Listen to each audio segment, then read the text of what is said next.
Heart of the Mountain Man, Chapter 10. Later that afternoon, after Smoke and Lewis had also gotten rooms at Aunt Bee's boarding house, the four men met in Smoke's room. Lewis looked at Pearlie. Pearlie, you just about gave me a heart seizure when you braced that cowboy and his friends. Pearlie grinned. Oh, I wasn't worried, Lewis. After all, Cal and me had you and Smoke to back our play. Smoke chuckled. Obviously, you didn't need us, Pearlie.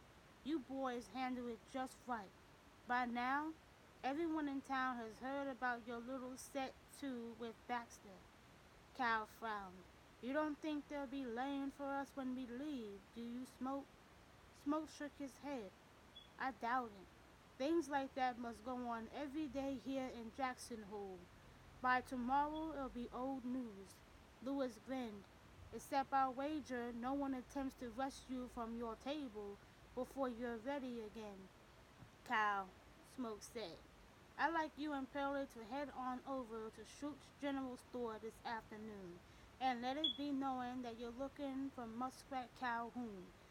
Beartooth said that's where he usually gets his supplies for the winter, and I need to know if he's still in town or has already headed up into the High Lonesome. Yes, sir, Cal said. Lewis and I will visit a few of the saloons and gambling houses to see what we can find out about Big Jim Slaughter. We'll see if we can get a handle on just how many men he has up at the hole in the wall with him. Anything else you want us to do? Pearlie asked. Yeah. Start buying up ammunition and gunpowder and dynamite while you're there. Not too much at one time. And try to spread out your purchases among several different places. We don't want anyone to think we're going to war. Just after supper, Lewis joined a table of men playing poker at a place called the Dog Hole Saloon and Gaming Room. He slipped his coat off and played wearing only his vest with his sleeves rolled up. He found that when he wore large sums of money, as he usually did, it eased competitors' minds to see that he had nothing up his sleeves. Of course, he had no need to cheat.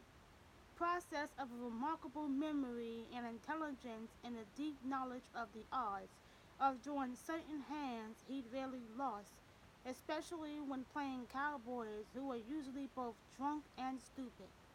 After a couple of hours, one of the men at the table threw down his hand in disguise.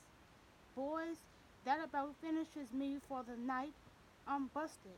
Perhaps you can get an advance from your boss and rejoin us later, Lewis said as he raked in yet another pot. The cowboy shook his head. What, boss? I ain't exactly working at the present time. Oh? Lewis said. He flipped a $20 gold piece across the table. Then take this, he said. I make it a practice never to make a man's food money from him. Take. The man picked up the gold piece. Thanks, mister. Perhaps you could seek employment with Jim Slaughter. When the table got quiet, Lewis looked around innocently. Didn't I hear someone saying a gentleman named Slaughter was hiring men? The other men at the table seemed to relax slightly as if the mention of Slaughter's name was risky, even in a town as hard as Jackson Hole. Just where you hear that, mister? A man in the fur-lined deerskin coat across the table asked. Lewis shrugged. Oh, I don't know. I believe a couple of gentlemen were discussing it at a Ralut table earlier in the evening. The man next to Lewis leaned over and whispered, Ain't it exactly healthy to go around talking about Slaughter's business hereabouts, Mr. Longmont? Word is he don't take kindly to anybody being too nosy about his affairs, if you get my drift. Lewis smiled and put his finger to his lips. Oh, of course. Then mum's the word regarding this Mr. Slaughter, whoever he might be. Perhaps another man at the table who was drunk said, he's got all the men he needs. Must have over 30 men up there at. Shut your mouth, Kyle, the man in the deerskin coat shouted. You talk too much, and you're liable to have somebody cut your tongue out for you. Kyle looked at the man through bleary, bloodshot eyes. Go to hell, Davis. Just 'cause you work for Big Jim don't give you the right to tell everybody else in town what they can say. Ante up, gentlemen, Lewis called, throwing a coin into the middle of the table to change the subject. I believe it's my deal. Davis looked pointedly at the stack of money in front of Lewis. As for you, Mr. Fancy Ten Horn Gambler, make sure you deal off the top of the deck this time. I'm getting awfully tired of you winning all the pots. Lewis stared at Davis and put the cards down, pushing his chair back from the table. Then perhaps you should make an effort to learn how to play poker, Mr. Davis. If you're tired of losing, drawing to an inside straight like you did the last hand is a fool's play. Davis jumped up from his seat. A fool, am I? He shouted, bringing a sudden hush to the room. Lewis looked at him without a trace of fear on his face. You are either a fool or you are stupid, Mr. Davis, and I wouldn't care to wager which it is. Why, you! Davis shouted and went for his gun. Lewis drew without standing up. His coat exploded, spewing smoke and hot lead across the table before Davis could cock his pistol. The slug took him in the right shoulder, spinning him around and throwing him face down on the floor. Lewis spun his coat on his finger and deposited it in his holster without showing the slightest trace of emotion. As I said, I believe it is my deal, he remarked to the men at the table. Yes, sir, Mr. Longmont. I believe it is, said the man on his left. As Lewis dealt the cards, Davis groaned and writhed on the floor. Perhaps someone should send for a doctor before poor Mr. Davis bleeds to death, Lewis said, as if it really didn't matter to him whether they did or didn't. Smoke was standing at the bar in the Cattleman's saloon. He was sipping a glass of whiskey and chasing it with beer, drinking slowly as so as not to let the liquor cloud his judgment. He'd spoken with several men inquiring whether anyone in the area was hiring men who knew how to use a gun. The answer was always the same. The town was full of such men, and since there were no range wars going on at present, no one was actively hiring. Evidently, word of his inquiries spread, and before long a tall man, broad through the shoulders, with a weathered face and tired eyes, stepped up next to him at the bar.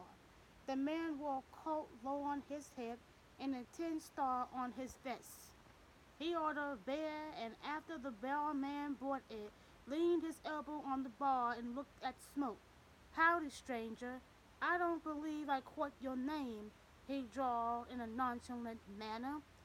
Smoke licked the cigarette he built and let smoke trail from his nostrils as he answered, I don't believe I threw it. The man chuckled. A gunfighter with a sense of humor. That's a new one around here.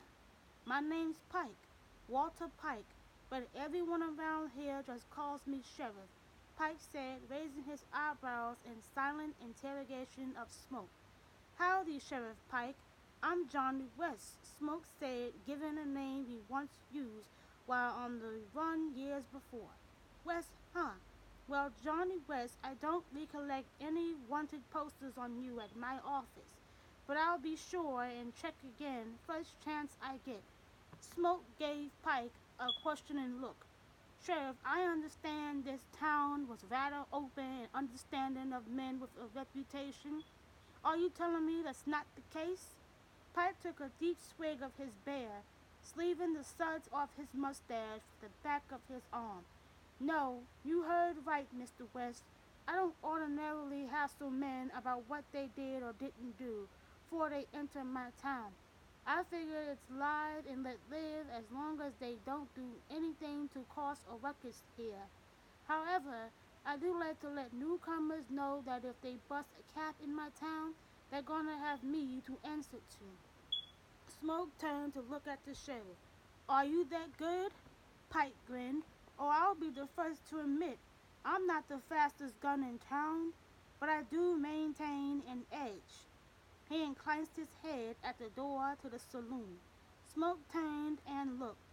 Two men were standing just inside the bat wings, both cradling short-barreled shotguns in their arms. Their eyes were fixed on Smoke, and their hand fingers were on the triggers with hammers aired back. Smoke grinned. I see what you mean, Sheriff. A sensible precaution in a place known as Robbers' Roost, filled with more gunfighters than Dodge City at its prime. Doubt showed in Pike's eyes for the first time since he spoke to Smoke. You sure don't talk like your average gunslick, Mr. West. Just what are you doing here in Jackson Hole? Smoke shrugged. Just a man passing through, Sheriff. Looking to pick up some spare change in the only way I know, by hiring my services out if anybody's interested. Pike nodded. Uh-huh. Well, there's nothing illegal about that so far as it goes, Mr. West. He tipped his hat. I just thought I'd amble on over and explain the rules of the town to you. You take it easy now. You hear? Smoke was about to reply when a man ran into the saloon. Sheriff Pike. A gambler named Long Montrose put some lead in Jack Davis over at the Jackson Hole. Dog hole. Pike loosened his coat and its hoisted and smiled at Smoke. See, Mr. West? Now I've got to go and make sure this Longmont was sufficiently provoked to justify shooting someone in my town. And if he wasn't, Smoke asked, then he'll either leave town of his own accord or he'll stay forever in Boot Hill. Pike pulled his hat down tight over his forehead and walked out the bat wings, his deputies close behind. Smoke hesitated. He was tempted to follow and find out what had happened with Lewis, but he didn't want to tip his hand by showing too much interest. Besides, he figured Lewis was perfectly capable of taking care of himself. He turned back to his whiskey and took a sip, wondering what Cal and Pearlie were doing. Cal and Pearlie walked into Schutz's general store and Emporium and was surprised to find a large, well-stocked establishment. "Gin me, Pearlie," Cal said, his eyes wide as he stared around the wealth of supplies in the store. "This place is bigger than anything we got in Big Rock." Pearlie nodded. "Yup, it sure is. I guess it's because this is the only place for hundreds of miles for folks to buy supplies and such to get through the winter." The store was divided into several different parts. On one side was a wall covered with shelves stocked with all manner of foodstuffs, barrels of flour and beans and coffee, row upon row of tinned milk, meat and fruits, and even cases stuffed with sides of beef and bacon and all manner of fowls. Another section contained various and sundry mining and trapping equipment, from shovels and picks to traps and axes and skinning knives. The other side of the room was lined with rifles, pistols, cases of ammunition of all calibers, alongside small wooden kegs of gunpowder and cases containing sticks of dynamite and fuses. A large man wearing an apron over a white shirt with his sleeves rolled up approached them with a grin. He was barrel-chested with a large stomach, dirty blond hair, and ice blue eyes over a handlebar mustache whose ends hung below ample jaws. "Howdy, gents. What can I get for you?" he said in a thick German accent. "If I don't got it, they don't make it," he added with a grin. Pearlie nodded at the section with ammunition and gunpowder. "We came to stock up on some cartridges and blasting powder, and maybe a few sticks of that dynamite," he said. "You came to the right place," Schutz said. "I can fit you out with anything from musket balls to the latest ram-fire cartridges from Colt or Smith or Wesson." As the proprietor helped them load up what they needed, Cal cleared his throat. By the way, Mr. Scrooge, we heard tell an old friend of ours sometimes stop by here before heading up into the mountains. His name is Muskrat Calhoun. Shunt's chuckled. Well, as you can tell from the absence of any stink, old muskrat hasn't been in yet today, but I expect him for too long. He'll likely be here in the next day or two if he wants to get through the mountain passes before they all get snowed in. Pearlie hefted the crate of ammunition onto his shoulder and handed Scoots a stack of bills. Would you tell him a couple of old friends of his and Beartooth are in town? We're staying over at Aunt Bee's boarding house for the next couple of days. Gonna partake of a little night life before you head on out, huh? Callie blushed and grinned as he picked up the kegs of gunpowder and crate of dynamite. Yes, sir, we sure are. Well, if old Muskrat happens by and he ain't too drunk to listen, I'll tell him to look you up. Thank you kindly, Mr. Schutz, Pearlie said and let Cal out the door.